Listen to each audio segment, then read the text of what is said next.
Bienvenue dans cette vidéo de présentation des particularités visuelles et fonctionnelles du rapport dynamique Power BI. Donc pour rappel, dans la vidéo précédente, on s'était arrêté à la publication du rapport depuis Power BI Desktop. Du coup, cette action doit permettre au rapport d'être présent sur la version SaaS de Power BI, donc accessible depuis votre navigateur Internet. Donc pour cela, vous pouvez accéder à l'URL que vous voyez à l'écran. Donc vous pouvez taper Power BI Pro sur votre navigateur de recherche. Et puis il va falloir se connecter. Donc vous faites connecter et puis vous allez saisir vos identifiants cabinet Microsoft que vous avez l'habitude d'utiliser pour Outlook, pour Word, Excel, voilà. Donc vous aurez directement accès à votre espace de travail du cabinet. Donc une fois que vous êtes connecté, vous allez accéder à cet environnement-là. Donc vous avez plusieurs fonctions, plusieurs onglets pardon, sur le côté. Et vous avez notamment un espace de travail donc, où on a publié notre rapport dans Power BI Desktop. Donc moi tout à l'heure je l'avais publié dans Mémoire Deck. Vous normalement vos espaces s'appelleront CM et puis votre nom qui va derrière. Donc, on va le sélectionner. Et là, du coup, je suis bien dans mon espace de travail mémoire deck, donc qui va être partagé avec toute mon équipe. Et puis, je vois quoi? Je vois que j'ai le support des comptes annuels. Donc ça va vraiment être le rapport. Et puis, j'ai les jeux de données qui est associé au rapport de données qui se trouve ici. Donc, en cliquant là-dessus, sur ce lien, ça va charger notre rapport et ça va nous l'afficher. Donc on retrouve exactement notre rapport, comment il était dans Power BI Desktop. Seulement, à l'exception près, c'est qu'on ne peut plus modifier comme on l'avait. Voilà, on n'a plus accès au visuel, on va dire, de paramétrage. Et donc là, on est vraiment en phase de restitution. Donc, petit changement, c'est que la barre, on va dire, de navigation est sur la gauche, elle est verticale et non plus horizontale comme elle l'était dans l'application du bureau. Mais sinon, ça ne change rien. On va tout de suite pouvoir passer ici en plein écran. Ce qui est le gros avantage de Power BI SaaS, c'est que on peut voilà, disposer de tout l'écran en entier. Et ce qui va nous permettre de faire des restitutions optimisées sans avoir l'ensemble des menus qui s'affichent.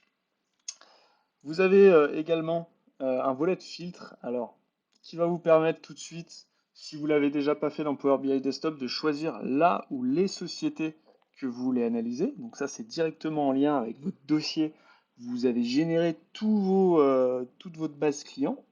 Et donc, en fonction de ce que vous allez sélectionner ou non, eh ben, le rapport va s'actualiser. Si vous voulez compiler plusieurs sociétés, vous pouvez très bien le faire. Bien sûr, ça sera des comptes compilés et non pas consolidés, donc il n'y aura pas les règles. Ce sera vraiment de l'addition de comptes. Voilà, il faut juste bien avoir notion de ça. Donc une fois qu'on est ici, alors voilà, ça va changer un peu. On a ici toute notre arborescence qui s'affiche. Donc forcément, si vous avez désactivé des onglets dans Power BI Desktop, vous ne les verrez pas. Moi, vous vous rappelez, j'avais désactivé le chiffre d'affaires. Ici, il n'apparaît pas. Et donc, c'est pour ça que c'est important de faire son travail de sélection. C'est que ça va quand même conditionner tout le visuel dont on aura à disposition lors de la présentation. Voilà. Donc, comme je l'ai dit, cette présentation elle est destinée à mettre en avant les particularités visuelles et fonctionnelles. Donc, on va voir plusieurs axes notamment les graphiques particuliers, les types de graphiques particuliers qui peuvent se présenter. On va également les fonctionnalités un peu particulières que peuvent proposer Power BI dans une optique de présentation. Et puis on ira un peu creuser certaines pages d'analyse voilà, un peu particulières dont vous n'avez peut-être pas l'habitude de voir lors de restitution des comptes à l'aide d'une simple plaquette de compte. Donc voilà, on ira un peu voir en détail tout ça. Je vais commencer par les graphiques particuliers. Euh, et je vais aller sur le palmarès client pour vous parler du trimap. Donc le trimap, C'est un visuel sous forme rectangle en général qui remplace le diagramme circulaire. En fait, il permet d'imager une répartition d'un ensemble. Donc là, c'est le top 10 des clients et il va mettre en image la proportion de ce qu'il représente dans ce top 10. Donc on voit que là, les clients ont été anonymisés, mais le premier client, on voit qu'il occupe une grosse partie de ce bloc, donc il est là pour imager ce qu'il représente. Donc si je clique dessus, le reste va s'actualiser et on voit qu'il représente 14% du total de mon facturé client et que l'année dernière, il représentait 7%. Voilà.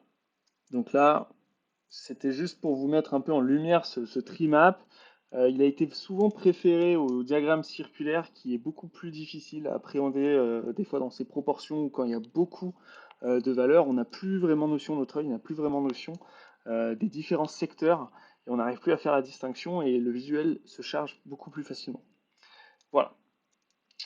Autre chose que je voulais vous présenter, c'est le bridge ou alors graphique en cascade qu'on peut trouver.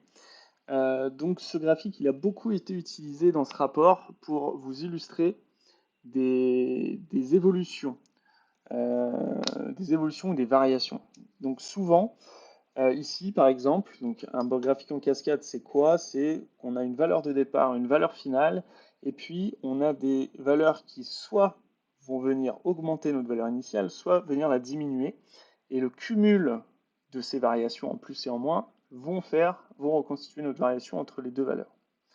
Donc ici, on est dans la page de l'EBE, donc dans l'excédent brut d'exploitation, et ce graphique va vous permettre d'expliquer euh, qu'est-ce qui s'est passé pour que l'on passe d'un EBE N-1 de 294 000 à un EBE de cette année à 462 000. Et donc par grande catégorie de ce que vous avez vu précédemment avec les différentes pages du rapport, donc on a la marge de production, on a les achats et charges, la subvention, les impôts et taxes, vous voyez les variations qui sont venues impacter ces postes-là et qui constituent au final votre variation de BE. Donc là, c'est pour imager tout de suite rapidement avec votre client qu'est-ce qui constitue ce gain ou cette perte de valeur sur votre BE. Et donc là, on pourrait très bien dire que malgré une marge de production de 536 000 euros qu'on a généré en plus, on a eu des achats et charges externes. Donc normalement c'est ça. Hein. On a eu des achats et charges externes qui nous ont coûté 338 000 euros en plus. Donc vous voyez que vous avez la valeur N et la valeur N-1. Le reste est assez peu significatif, si ce n'est qu'il y a des charges de personnel qui sont un peu plus chères, donc moins 36 000 euros, un peu plus élevées. Et donc le cumul de tout ça nous fait une variation globale de 168 000 euros, qui est notre différence entre le N-1 et le N. Voilà, donc ça va vraiment être, on va dire, les graphiques un peu plus particuliers dont vous avez peut-être moins l'habitude. Mais voilà, cette notion de bridge sera beaucoup utilisée et elle est là vraiment pour vous décomposer une variation et vous donner beaucoup plus de matière pour expliquer ce qui s'est passé avec votre client et identifier tout de suite les axes significatifs. Voilà. Ensuite, je voudrais aborder les fonctionnalités particulières qui sont possibles au sein de Power BI. Donc vous en avez plusieurs, donc je vais rester sur ce graphique pendant que j'y suis. Vous avez tout d'abord un mode focus, qui est tout simplement un zoom de votre visuel sur lequel vous êtes. C'est-à-dire que ça permet tout de suite d'occulter tout le reste, d'éviter que le client peut-être divague à droite, à gauche sur les autres visuels et tout de suite de focaliser.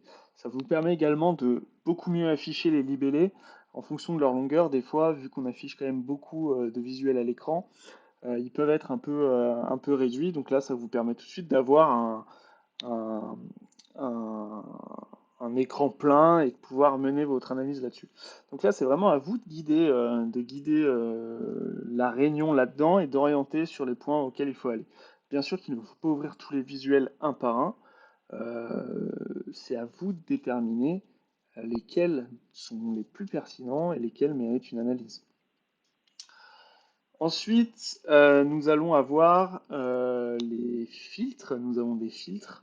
Donc, par exemple, nous allons avoir dans les charges de personnel, vous avez la possibilité. Donc, alors, Vous avez les exercices, hein, bien entendu, vous pouvez toujours faire varier vos données pour consulter du N-1 et vous rendre compte. Mais vous avez également, par exemple dans les charges de personnel, vous avez des fois des dimensions d'analyse qui vous sont ajoutées. En fonction de certaines activités, il est pertinent d'analyser le personnel extérieur ou les achats d'études et prestations donc, qui sont dans la marge ensemble. Donc là, par défaut, elles ne sont pas sélectionnées généralement, mais vous pouvez les ajouter. Par exemple, vous voyez que là, l'évolution du ratio du chiffre d'affaires, bon, est-ce qu'il est cohérent, pas cohérent? Ça peut être tronqué en fonction de notre cours à la sous-traitance. Donc là, en ajoutant ici votre dimension, vous avez quand même, voilà, votre ratio va s'ajuster et vous faites une autre analyse d'une autre dimension. Vous aurez un message qui s'affiche parce que vous avez un peu tronqué, on va dire, votre affichage de charge de personnel, mais c'est pour vous donner un peu plus de profondeur dans votre analyse et une prise de recul beaucoup plus marquée, sans bien sûr dénaturer, on va dire, la structure totale du SIG où les charges de personnel restent des comptes 641 et où les personnels extérieurs à l'entreprise vont rester du 621. Donc là, le 621 se retrouvera bien dans les charges externes, mais c'est pour vous donner un peu plus de matière lors de vos analyses. Voilà. Donc n'hésitez pas, vous aurez un message qui s'affiche lorsque vous sélectionnez ça. Vous avez également des possibilités de hiérarchie. Alors, on peut les voir ici, que ce soit dans les tableaux notamment. Donc, vous allez pouvoir afficher le détail des comptes. Alors, l'objectif, ce n'est pas, bien sûr, dans ces démarches de data visualisation, de se jeter à corps perdu dans les tableaux, parce que quand même, le but de la data visualisation, c'est de voir l'information autrement et d'essayer d'être beaucoup plus schématique, graphique, pour que le client imprègne mieux. Mais des fois, bien sûr, c'est tout à fait opportun d'aller au compte et vous pourrez tout à fait cliquer sur un compte et vous verrez la proportion qui représente, par exemple, dans votre page totale ou le ratio, l'évolution du ratio. Donc c'est tout à fait, vous pouvez très bien le faire et c'est possible. Donc vous avez des hiérarchies qui sont possibles, bien sûr, dans les tableaux. Vous avez aussi des hiérarchies qui sont possibles dans les graphiques. Donc je m'explique. Là par exemple on est dans la marge. Vous voyez que pareil, hein, j'ai un bridge pour passer de la marge N-1 à la marge N. Et là j'ai une explication qui me dit bon bah, c'est la marge de production qui a augmenté de 536 000 euros. Bon, vu que là j'ai pas de marge commerciale, apparemment c'est logique. Si je descends dans mon analyse, en fait, la marge de production va se décomposer en production vendue, production stockée et achats stockés et les achats stockés. Ça veut dire que vous avez une décomposition au final de ce qui s'est vraiment passé. Vous avez eu plus de production vendue pour 1,8 million. Vous avez consommé plus de production stockée pour 488 000 euros. Et puis vous avez plus acheté pour 820 000 euros. Donc si on fait 1 845 000 moins nos 1 300 000, ça nous fait bien nos 500 000 euros de différence. Mais comme ça, vous avez une explication vraiment de ce qui s'est passé à l'intérieur. Et donc vous pouvez à tout moment revenir et afficher ça. Donc ça c'est pareil, tous les graphiques ne le proposent pas, mais vous avez, voilà, votre objectif ça va être aussi de découvrir ce rapport, de vous l'approprier et de savoir bien sûr où, quels logiciels, quels graphiques sont possibles d'explorer ou non. Dernier point, vous avez la possibilité, je vais aller sur les charges externes, vous avez la possibilité, bien sûr, de sélectionner donc une dimension d'analyse. Si je clique juste sur le personnel extérieur à l'entreprise, donc tout va se mettre à jour. Si je veux revenir à une vue normale, il faut double-cliquer. Voilà, pardon. Alors non, il faut juste cliquer, pardon, excusez-moi. Excusez-moi. C'est plutôt, voilà, excusez-moi. C'est si vous voulez sélectionner euh, plusieurs lignes, il va falloir faire CTRL. Sur votre clavier, vous faites CTRL et vous allez sélectionner voilà, plusieurs dimensions et qui vont marcher. Et c'est, hop, voilà, en cliquant en fait à chaque fois, ça désélectionne votre analyse et donc vous revenez à votre vue par défaut. Voilà, donc là c'est vraiment les fonctionnalités, on va dire, particulières qui vont permettre d'optimiser une présentation. Et autre point, hein, de la même façon, c'est si vous voulez par exemple ici sélectionner le journal achat mais que vous voulez, en ayant sélectionné le journal achat, voir que le personnel extérieur à l'entreprise, il va falloir sélectionner la touche contrôle de votre clavier et cliquer sur le personnel. De ce point de vue-là, vous aurez dans le filtre achat que le personnel extérieur à l'entreprise, qu'est-ce qu'il représente. Et on voit qu'il représente 316 000 euros, ce qui est cohérent en haut là, ce qui est cohérent avec ce qui est affiché dans le journal. Voilà. Et là, pour annuler, on reclique une fois et ça s'enlève. Voilà tout. Ensuite, ce que je voulais aborder avec vous, c'était les pages d'analyse particulières. Il y a des pages qui fonctionnent d'une manière un peu avec voilà, des modes de fonctionnement différents. Alors, le bilan actif et passif est un peu particulier dans le sens où vous l'avez en début d'analyse. C'est-à-dire que, contrairement au SIG qui est placé à la fin de la descente de toutes ses composantes, le bilan, vous le voyez au début. Donc, vous avez une vision globale où vous allez pouvoir, en cliquant sur chaque catégorie, avoir un sous-détail ici qui apparaît. Et au besoin de l'analyse, vous allez pouvoir, pour l'actif, aller par exemple dans le détail de l'actif immobilisé, où vous allez vraiment avoir des analyses précises sur vos catégories d'immobilisation, vos acquisitions de l'année, vos cessions. Voilà, ça va vraiment être orienté actif immobilisé. Vous pouvez revenir ici en sélectionnant le bilan actif à votre page et partir sur les soldes clients. Voilà. Et vous allez pouvoir naviguer ici. Donc là, c'est comme un peu une mise en profondeur pour vous permettre, vous partez du bilan de l'actif, vous allez explorer les pistes qui vous intéressent et puis vous revenez. La flèche ici, alors je vais l'enlever, la flèche ici, justement, ne va pas vous emmener vers les pages qu'on a vues, mais elles vont vous emmener vers le bilan passif. C'est-à-dire que là, on voit vraiment ces trois pages comme voilà, des détails de cette page ici, mais qui ne sont pas la suite logique du rapport. Si jamais vous voulez quand même y accéder, vous pouvez prendre votre menu et cliquer directement ici. Et ce qui vous permet, si vous voulez faire une vision un peu, une revue rapide, vous pouvez très bien cliquer sur la flèche et il vous emmènera directement ici. Donc de la même manière que l'actif, le passif dispose de feuilles d'analyse particulières où vous pouvez accéder aux capitaux propres, où vous aurez notamment des phrases d'attention par rapport aux différents événements, capital entièrement libéré, capitaux propres supérieurs à la moitié du capital social. Voilà, c'est exactement le même principe, et de la même manière, la page suivante ne va pas au détail des pages que l'on a vues, mais va à l'intercalaire de trésorerie, qui est l'analyse d'après. Autre page particulière, on a le grand livre, qui est un grand point et qui est accessible depuis toutes les pages.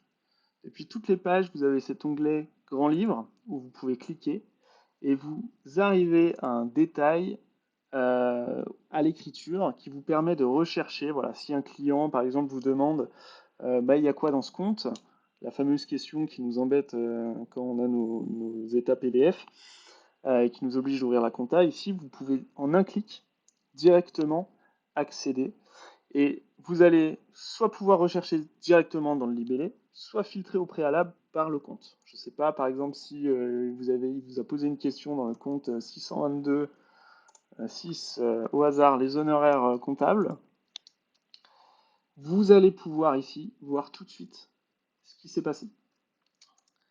De la même manière, vous pourrez taper, alors là l'exemple va être compliqué parce que c'est anonymisé, mais tout ce qui a la lettre X, il n'y en a pas. Tout ce qui a la lettre F, voilà. Bon, on retourne ici, mais on revient là. Et là, par défaut, à l'envers, il nous filtre les comptes qui sont sélectionnés. Voilà ce fonctionnement. Donc là, c'est vraiment pour, en un clic, vous y allez, et vous avez votre retour au rapport qui est facilité. À toutes les pages de rapport, vous pouvez retourner. Donc, on était, je crois, à l'intercalaire trésorerie. Donc bon, là, il y est d'ailleurs. Hop, on y retourne et j'y suis accédé. J'y ai accédé. Donc ça, c'est vraiment votre page un peu qui vous permet d'apporter du détail au client lorsqu'il le souhaite. Euh, Cette page, elle doit vraiment pour moi y aller au besoin, à la question du client. Pour chaque visuel, il faut surtout pas aller approfondir et chercher ce qu'il y a dedans exactement, mais ça peut vous aider. D'une autre manière, vous allez avoir, pardon,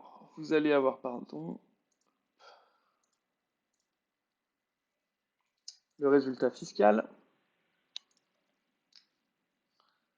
donc qui est lié. Alors on va retourner. Donc dans votre impôt société qui se situe dans le compte de résultat, vous avez un renvoi résultat fiscal. Donc si vous avez alimenté votre page, enfin votre dossier en données sources avec votre résultat fiscal saisi sur le fichier Excel, vous aurez accès à cette page. Si vous ne l'avez pas fait, vous n'êtes pas du tout, votre donnée compta sera toujours alimentée et vous ne serez pas obligé d'aller ici. Et donc on a un accès qui va vous permettre de voir l'impact du traitement fiscal qu'on a effectué entre le résultat comptable et le résultat fiscal.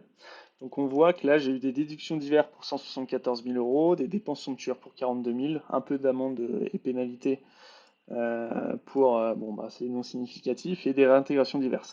Alors forcément ici je le note, euh, les déductions diverses et réintégrations diverses resteront un peu quelque chose d'un peu supplémentaire à rajouter à l'analyse. Voilà, c'est juste au moins vous pouvez identifier ce qui s'est passé et en général on l'a en tête, mais comme ça on image quand même au client qu'il y a des faits, parce que là l'impact est de 7 000 euros, mais on a quand même des déductions pour 174 000 euros et des réintégrations pour 138. Là ça n'explique pas tout, mais ça quand même image au client que l'impact global est de 7 000, mais qu'il y a quand même des variations autres qui nécessitent un travail.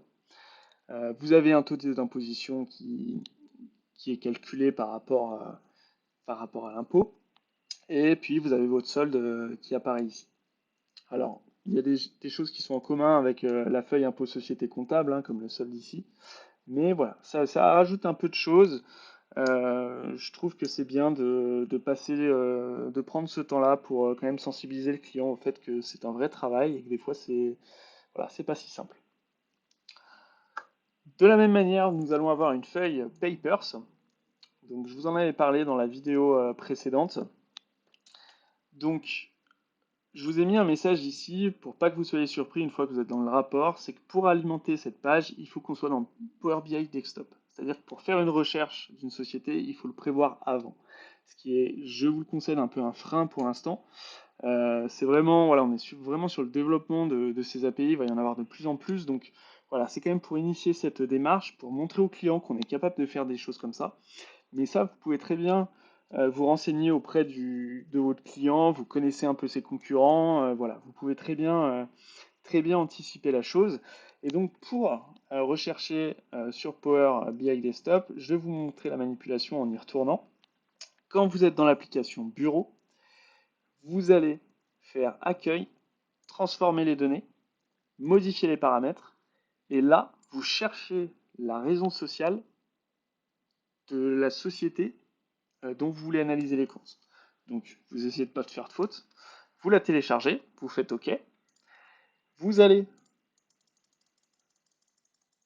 toujours dans Power BI Desktop, hein, vous allez sur votre Analyse Papers. Et là, il va vous présenter toutes les sociétés pour lesquelles il a trouvé une raison sociale. Donc là, j'ai tapé BPI France, voilà, qui est notre banque d'investissement nationale. Et il m'a retourné toutes ces sociétés-là. Donc là, j'ai sélectionné BPI France, j'ai pas eu de souci. Si jamais vous avez des raisons sociales, ou il y en a plusieurs, hein, vous pouvez très bien voilà, sélectionner. Vous voyez que j'ai plusieurs sirènes, moi, ici, pour BPI France. Bon, voilà, vous pouvez très bien, si je sélectionne, ça va s'ajuster. Et puis voilà, ça vous donne un complément, mais il est possible aussi que votre société n'ait qu'un sirène. Donc il faudra republier votre rapport, et puis vous retournerez ici, et ça sera là. Vous avez toujours hein, les données que vous pouvez afficher ou non, avec un contrôle ou sans contrôle. Vous pouvez très bien toutes les afficher. Donc c'est exactement le même fonctionnement. Voilà. Ça, c'était un peu pour la petite particularité. On n'a pas encore les données comparatives avec la société qu'on étudie, parce qu'il faut reconstituer les mêmes flux financiers. Mais voilà, c'est un axe d'avenir, et je pense que c'est pas mal de mettre ça en avant. pour le client. Voilà. Et bah écoutez, cette formation est terminée et puis on se retrouve bientôt pour de nouvelles vidéos. Au revoir.